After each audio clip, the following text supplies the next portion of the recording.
Okay, so I just got off of a 10-hour shift at work, and about 6 hours ago I received the notification that my package from the cubicle was delivered. So I'm going to check my mailbox now. Here it is. And I just remembered I don't have a tripod. Give me 1 second.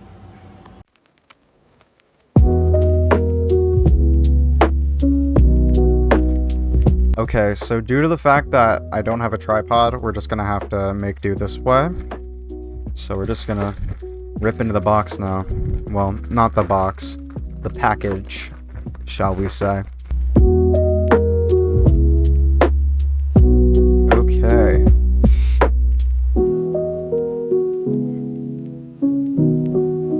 So here is just a bag of a bunch of extra crap.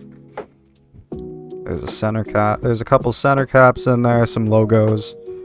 That's not what the point of this video is. The point of this video is the Angstrom MGC beta. I did not get the maglev version because in my experience, maglev plus Angstrom isn't really the greatest combination. I feel like it tends to just make the cube a bit uncontrollable. So I got just the regular non-maglev 20 magnet ball core version. So yeah, let's get right into it.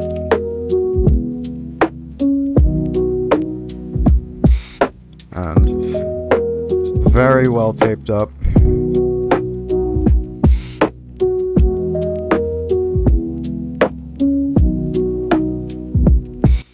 Okay.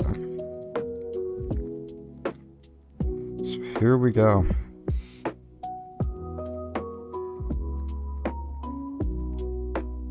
So right off the bat, it needs some breaking in, which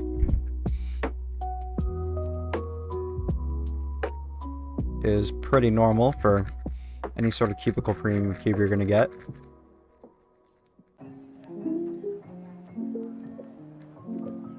But I am certain that once the lube gets a bit more broken in and a bit more distributed across the puzzle, it'll be quite the cube. So I'm gonna go ahead and give this a couple break-in solves, and then I'll get back to you with my impressions on it. Okay, so after completing an average of 100, I feel I can confidently say that this cube is going to be my new main, as I've been using MGC betas for quite some time now. I'm not the fastest speed cuber, however I feel I have enough experience with MGC betas that I'm qualified enough to share my opinions on it. Out of the box, the cube was gummy and clunky, which isn't out of the ordinary for any sort of cubicle pro shop cubes. However, it did not take long for that feeling to go away and the cube to feel comfortable in my hands. This cube is set up using gravitas on the tracks and dignitas and DNM on the pieces, which creates a stable feeling while also maintaining speed and controllability. An issue I did experience on this cube, along with every other MGC beta I've owned, is popping and corner twisting, which does happen quite frequently. However, on this cube, I didn't experience it as much as I normally would.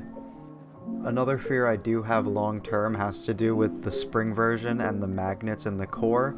Sometimes after some use, the magnets in the core do fall out, which I am worried about in the long run. However, we will see what happens. With this cube, I experience a very consistent average, with my session average of 100 times going down with each solve, which was something I really liked about the cube, as I was getting very accurate turning, and I really liked the feeling of the cube in my hands. I don't have too much to say about this cube, as it has been out for quite some time now, and the MGC meta will be coming out in the foreseeable future, as I've seen on some cubing YouTube channels. However, in my opinion, I believe this is a very good release by YJ, and I highly recommend it. Just to end off this video, I had an announcement to make. I have 3 competitions coming up in the next few months that I will be going to. I will be displaying them on the screen right now if you would like to know which ones I'm going to, if you maybe wanted to say hi. I'm not sure if anyone's watching this video, so nobody's probably going to say hi, but anyways, I'll be at those competitions and I'll probably be making videos at all of them. Some of them are tentative because I don't know if I'm going to be getting off of work, but I just signed up for them just cause, you know. Anyways, that's all I have for this video. Thanks for watching. Have a good one.